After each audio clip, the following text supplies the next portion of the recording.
So we are going to start a new chapter, Reach for the Top. CBSE Board Class 9. Reach for the Top. This includes two chapters, two biographies on two personalities, Santosh Yadav and Maria Sharapova. Maria Sharapova is a very renowned figure in tennis, whereas Santosh Yadav, she was a mountaineer. So now, before we start the chapter, we also must discuss a little about those personalities or figures who keep inspiring us. Means there are certain personalities in our life. हम लोग की ज़िंदगी में बहुत सारे ऐसे लोग होते हैं who keep inspiring us, जो हम लोग को इंस्पायर करते रहते हैं. तो तुम्हारे लाइफ में भी ऐसा कोई ना कोई होगा जो तुमको इंस्पायर करता होगा. वो इंस्पिरेशन देने वाला वो स्पोर्ट्स फिगर भी हो सकता है, कोई मेडिसिन फील्ड का भी हो सकता है, इंजीनियरिंग फील्ड का भी हो सकता है, कोई भी हो सकता है. तो सबसे पहले चैप्टर में बताया गया है कि आप लोग ऐसे 5 लोगों का लिस्ट बनाओ जिसने तुमको लाइफ में इंस्पायर किया है, जिससे तुमको ग्रेट इंस्पिरेशन मिला, जिनके जैसा तुम बनना चाहते हो, उनके आइडियल्स को तुम फॉलो करना चाहते हो. ऐसे 5 लोगों का लिस्ट बनाओ. खैर ये लिस्ट बना के उसके बारे में सोचना that is a different task. आओ पहले हम लोग चैप्टर स्टार्ट करते हैं. The only women in the world, एकमात्र औरत जो कि माउंट एवरेस्ट को 2 बार स्केल की है, मतलब 2 बार उसके ऊपर चढ़ चुकी है, 2 बार उसके ऊपर उठ चुकी है. Was born in a society where the birth of a son was regarded as a blessing. ऐसे समाज के परिवार में पैदा हुई थी वो लड़की जिस समाज में माना जाता है कि लड़के की पैदाइश ब्लेसिंग्स है. The birth of a male child is a blessing and a daughter, though not considered a curse, was not generally welcome. It has been said that she was born in a society where the female child is not welcome. She is not much welcome. उसको लोग अपना नहीं पाते हैं. ऐसा नहीं है कि उसको कर्ज मानते हैं. हमारा देश में देवियों का पूजा होता है, माँ दुर्गा का, काली का, सबका पूजा होता है. तो हम लोग कर्ज तो नहीं मान सकते, बट उनको वेलकम नहीं करते हैं. जैसे ही देखोगे पता चलता है लड़का हुआ, लड़का हुआ, ऐसा चेहरा होता है. जैसे पता चलता है लड़की हुई, लड़की हुई, ऐसा मन हो जाता है आदमी का. आगे, when her mother was expecting Santosh, a traveling holy man giving her his blessing assumed that she wanted a son.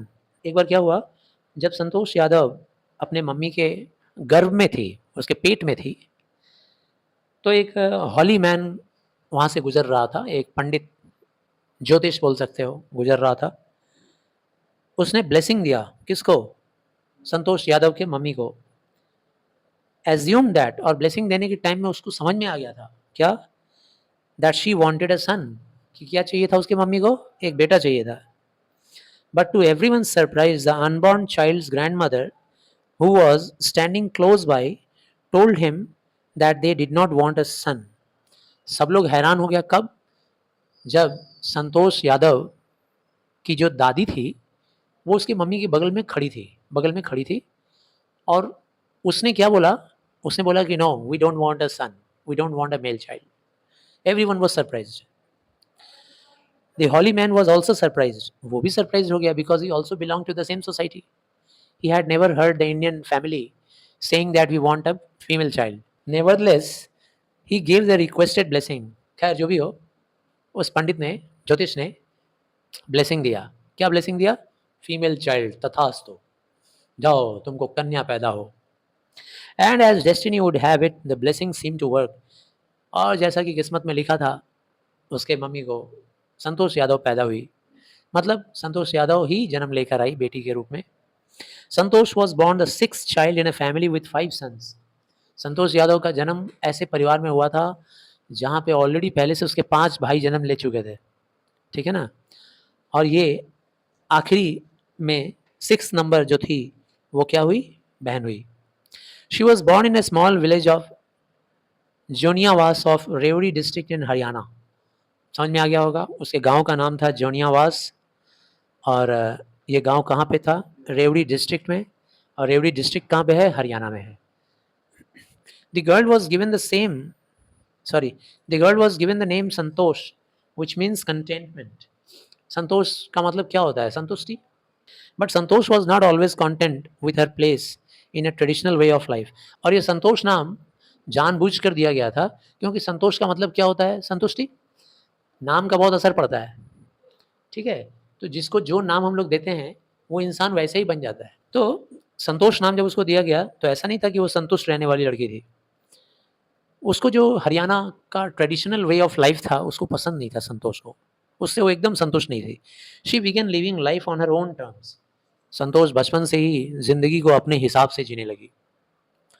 From the start, where other girls wore traditional Indian dresses, Santosh preferred shorts. बाकी की लड़कियां आसपास की traditional Indian dress पहनती थी, सलवार कमीज, दो चोटी बनाती थी। संतोष बचपन से ही half pant. Looking back, she says now, from the very beginning, I was quite determined that if I chose a correct and traditional path, the others around me had to change, not me. बोली कि मैंने बचपन से सोच रखा था क्या, कि मैं डिटरमाइंड थी कि मैं एक अच्छा रास्ता चुनी हूँ, करेक्ट रास्ता चुनी हूँ, और एक रैशनल रास्ता चुनी हूँ। रैशनल मतलब जिसमें तर्क है, युक्ति है, अच्छा रास्ता है, वो मैंने चुना है। तो अगर मेरा रास्ता अच्छा है, तो मेरा ड्रेस से तो कोई मतलब लेना देना है नहीं। जिसको पसंद नहीं है, अपना आँख बंद कर लो, या फिर सीख लो, समझ लो कि हम ऐसे ही रहेंगे, हमारे जैसा तुमको चेंज करना पड़ेगा, हम तुम्हारे जैसा चेंज नहीं करेंगे। संतोष's पेरेंट्स वर अफ्लुएंट। संतोष के पेरेंट्स लोग पैसे वैसे में अच्छे खासे लोग थे, लैंड ओनर थे वो लोग, जमींदार, अच्छी खासी जमीन वगैरह थी उन लोगों की। Who could afford to send their children to the best schools, even to the country's capital। वो लोग उसको अच्छे स्कूल में दाखिल कर सकते थे, एडमिशन दे सकते थे, और उसको इवन कैपिटल सिटी दिल्ली में भी भेज सकते थे पढ़ने के लिए। हरियाणा से नज़दीक है Delhi, which was quite close by. But in line with the prevailing customs in the family, Santosh had to make do with a local village school. लेकिन पूरा फैमिली का ट्रेडिशन क्या था, बाकी बच्चा लोग कहाँ पढ़ा था? गांव का स्कूल में, तो उसको भी गांव के स्कूल में पढ़ना पड़ा। So she decided to fight the system in her own quiet way when the right moment arrived. संतोष ने डिसाइड कर लिया था, आने दो वक्त, आने दो वक्त, मैं जैसा चाहूँगी वैसा होगा। राइट मोमेंट आया, 16 साल की हो गई। 16 साल की उम्र में most of the girls in her village, उसके गांव की जो अधिकतर लड़कियां थी, उन लोगों का शादी हो जाता था। संतोष को भी प्रेशर शुरू हो गया कि अब बेटा तू भी शादी कर ले। पेरेंट्स लोग ऐसे ही करना शुरू कर दिए।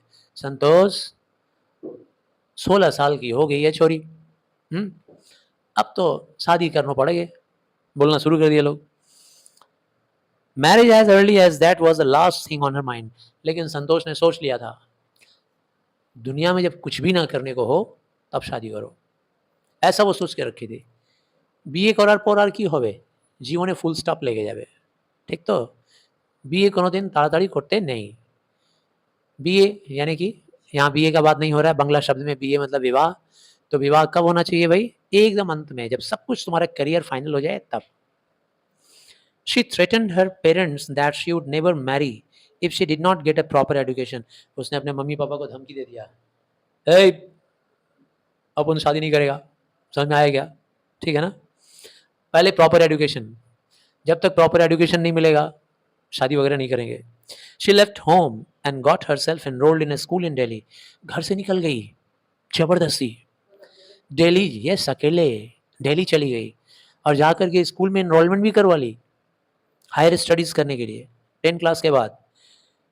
जब उसके पेरेंट्स लोग रिफ्यूज़ किए कि वो लोग उसको पैसा नहीं देंगे, जाओ मनमानी कर रही हो ना, जाओ पढ़ो, जाओ देखते हैं, जब पैसा देना पड़ेगा तो समझ में आएगा। उसने फिर उन लोगों को पोलाइटली इन्फॉर्म किया कि देखो पापा मम्मी, मेरा प्लान क्या है, पहले सुन तो लो। मेरा प्लान है कि मैं पैसे अर्न करूँगी खुद ही, by working part time to pay her school fees. बोली कि हम खुद ही काम कर लेंगे, हम खुद काम करेंगे, पार्ट टाइम में काम करके पैसे कमाएंगे और फिर स्कूल फीस खुद जमा करेंगे। उसके पेरेंट्स फिर एग्री हो गए, क्या करने के लिए? उसको स्कूल भी भेजने के लिए और उसका स्कूल का खर्चा भी देने के लिए, क्योंकि उसने ज़िद कर लिया था कि अगर आप लोग नहीं देंगे तो मैं तो पढ़ूंगी, जो भी हो, बाई हुक और by crook. Wishing always to study a bit more and with her father slowly getting used to her urge for more education। संतोष का हमेशा से विश था कि हम थोड़ा और ज़्यादा पढ़ें, थोड़ा और ज़्यादा पढ़ें। इस विश को देखते देखते देखते उसके पापा का भी धीरे धीरे आदत पड़ने लगा, उसके पापा भी हार मानने लगे और उसी के जैसा बनते गए। ठीक है, पढ़ो बेटा पढ़ो। संतोष हाई स्कूल एग्जामिनेशन पास की, फिर जयपुर चली गई। वहाँ जाके महारानी कॉलेज में एडमिशन लिया और कस्तूरबा हॉस्टल में उसने एक रूम ले लिया, हॉस्टल में रहने लगी। संतोष को याद है Kasturba hostel face the Aravalli hills. जिस हॉस्टल में उसने रूम लिया उस हॉस्टल के ठीक सामने अरावली हिल्स था, अरावली पहाड़ी। आई यूज टू वॉच विलेजर्स। कमरे के अंदर से बैठे बैठे देखती थी कि गांव वालों को देखती थी कि जो उस गांव में रहते थे ना, वो गांव में रहने वाले लोग पहाड़ी पे चढ़ रहे हैं और फिर क्या हो रहा है, suddenly vanishing after a while, और उसके बाद फिर वो लोग गायब हो जा रहे हैं। कहाँ जा रहे हैं पता नहीं। एक दिन मैंने डिसाइड किया कि जरा मैं चेक करूँगी कि आखिर ये लोग जाते कहाँ हैं, ठीक है ना, फाइंड आउट करना सच्चाई क्या है। I found nobody except a few mountaineer. जब मैं वहाँ गई तो मैंने देखा कि वहाँ कोई और है नहीं, माउंटेनियर लोग हैं, पहाड़ पे चढ़ने वाले लोग वहाँ पे हैं। I asked if I could join them. मैंने उन लोग से पूछा क्या मैं आप लोगों के साथ ज्वाइन कर सकती हूँ। To my pleasant surprise they answered in the affirmative and motivated me to take to climbing. हम सरप्राइज हो गए। उन लोगों ने बोला क्यों नहीं, आओ आओ चलो हम लोग के साथ।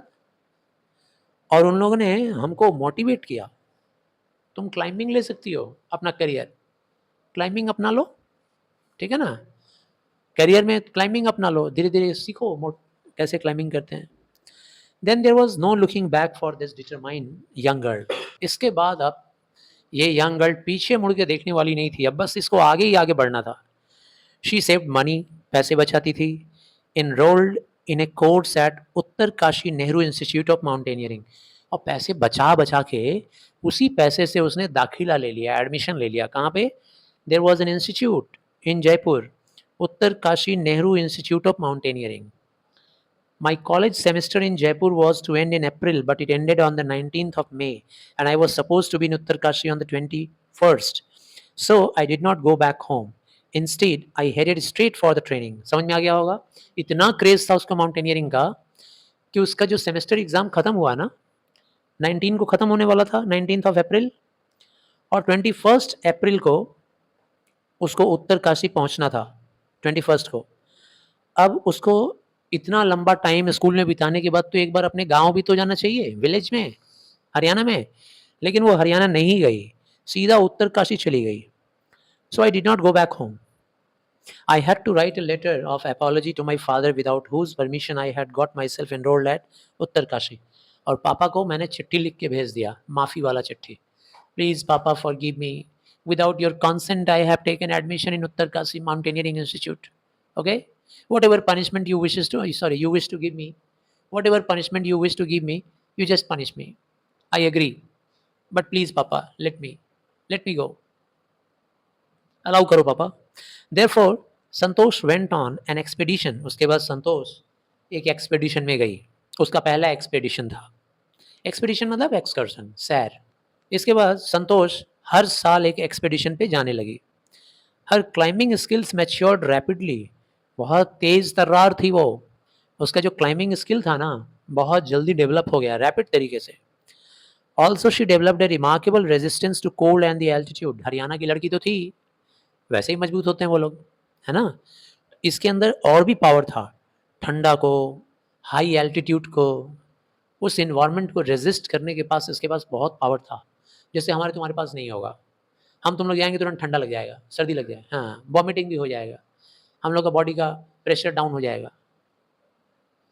Equipped with an iron will, पूरा लोहे जैसा इरादा, मजबूत विल पावर ले करके, फिजिकल एंड्योरेंस, और फिजिकली इंड्योर करने का कैपेसिटी, सहन करने का कैपेसिटी उसका बढ़ने लगा। And an amazing mental toughness, और मेंटली वो कितनी टफ बन गई थी। शी प्रूव्ड हरसेल्फ रेपिटेडली, बार बार उसने अपने आप को प्रूव किया that I am a genuine girl in the field of mountaineering. The culmination of her hard work, culmination means climax, उसका हार्ड वर्क का क्लाइमैक्स कब देखने को मिला? 1992 में, just 4 years after she had shyly asked the Aravalli mountaineers if she could join them। 4 साल के अंदर, याद है जब वो फर्स्ट टाइम पूछी थी क्या हम भी अरावली पर्वत पे चढ़ सकते हैं, माउंटेनियर लोगों को पूछी थी। उस घटना के बाद 4 साल के अंदर कोई ऐसा कर सकता है क्या भाई? 4 साल के अंदर उसको सक्सेस मिला।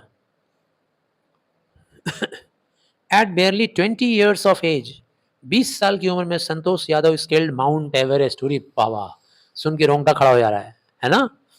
Only at the age of 20, 20 साल की उम्र में माउंट एवरेस्ट में चढ़ गई वो, becoming the youngest woman in the world to achieve the feat.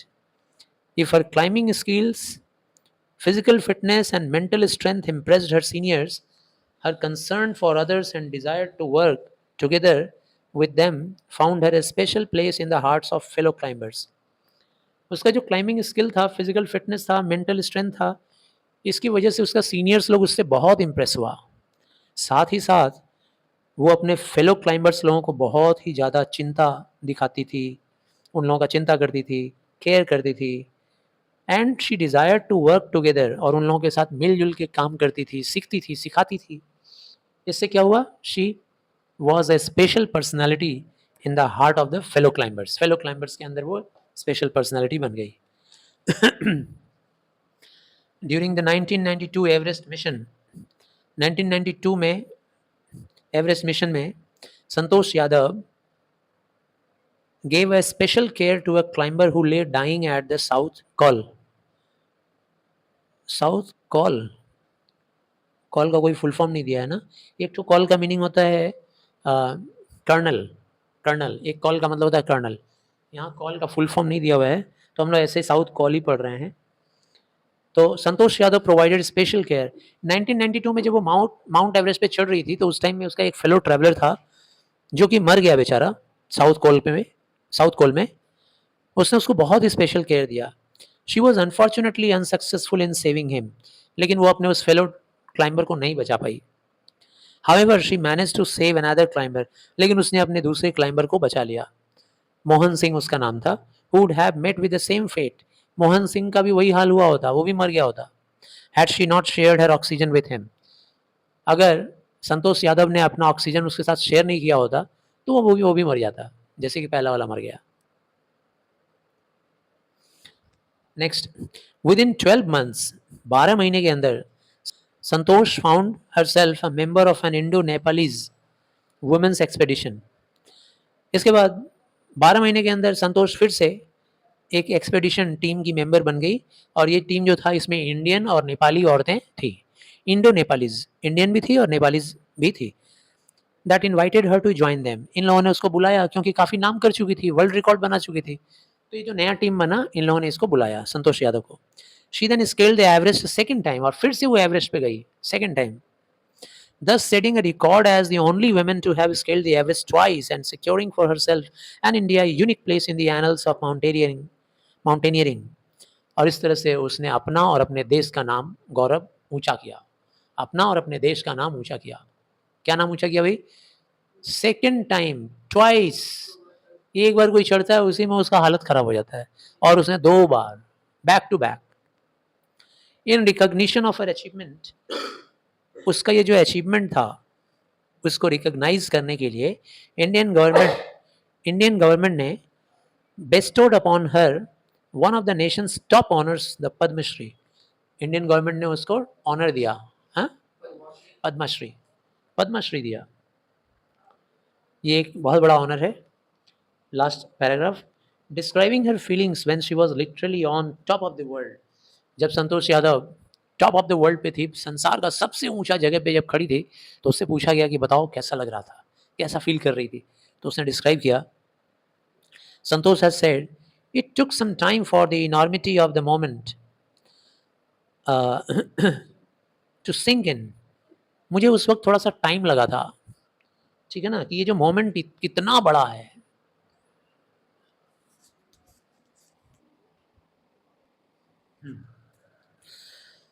तो जब उससे पूछा गया कि तुम टॉप ऑफ द वर्ल्ड के ऊपर आकर तुमको कैसा फील हो रहा है संतोष, तो उसने बताया कि उस टाइम में मुझको थोड़ा समय लगा ये महसूस करने में कि how enormous this time is, ये टाइम मेरे लिए कितना बड़ा है। Enormity of the moment to sink in, मैं उस टाइम में डूब जाना चाहती थी। उस टाइम में डूबने के लिए वो जो मोमेंट था, उस मोमेंट को फील करने के लिए एंजॉय करने के लिए, थोड़ा टाइम लगा हमको। Then I unfurled the Indian tricolour, उसके बाद मैंने तिरंगा झंडा वहाँ फहरा दिया, and held it afloat on the roof of the world, और मेरा झंडा भारत देश का लहराने लगा एकदम top of the world. The feeling is indescribable, और वो फीलिंग ऐसा है जिसको हम डिस्क्राइब नहीं कर सकते। Exactly like that of love, when you love somebody you cannot express that love into words. The Indian flag was flying on top of the world. It was truly a spiritual moment. सोचो कैसा लगेगा, तुम भी एक भारतीय हो और कभी तुमको अगर ऐसा लगे कि पूरे संसार पृथ्वी पे सबसे ऊंची जगह पे भारत का झंडा लहरा रहा है, तो क्या प्राइड फील होगा तुमको, क्या ग्रेट फीलिंग आएगी, उसको तुम बता नहीं सकते। I felt proud as an Indian, बोल रही है कि हमको बहुत ही प्राउड फील हो रहा था that I M an Indian. Also a fervent environmentalist, Santosh collected and brought down 500 kilograms of garbage from the Himalayas. Fervent का मतलब सिंसियर। इसके अंदर एक और गुण था जो कि बताना चाहिए, वो एक बहुत अच्छी इन्वायरमेंटलिस्ट भी है, बहुत बड़ी इन्वायरमेंटलिस्ट है। इन्वायरमेंट का उसको कितना ख्याल है सोचो। आज तक जितने भी लोग क्लाइंबर्स लोग गए माउंट एवरेस्ट पे चढ़ने के लिए, जैसे वाटर बॉटल ले गए प्लास्टिक का वहीं फेंक दिए, फिर कुछ चाय वाय पिए, कुछ ऐसा चीज़, प्लास्टिक चिप्स खाए वहीं फेंक दिए, सब ड्राई ले जाते हैं ना खाना वहाँ पे, एक एक महीना डेढ़ डेढ़ महीना का ड्राई फूड ले जाना पड़ता है, तो वो सब खा खा के लोग वहीं पे फेंक दे रहा था। तो सारा प्लास्टिक और ना जाने क्या क्या, 500 किलोग्राम्स ऑफ गार्बेज वहाँ से लेके नीचे उतरी वो, 500 किलोग्राम, 500 किलोग्राम, आधा क्विंटल साफ सुथरा कर दी पूरा उस एरिया को। So this is the end of the chapter. So we got very much impressed by this young girl Santosh Yadav, and we would like to have some more people like this in our life so that we can get inspired all the time. So this is really a great feeling that we have amongst us somebody like Santosh Yadav. Thank you.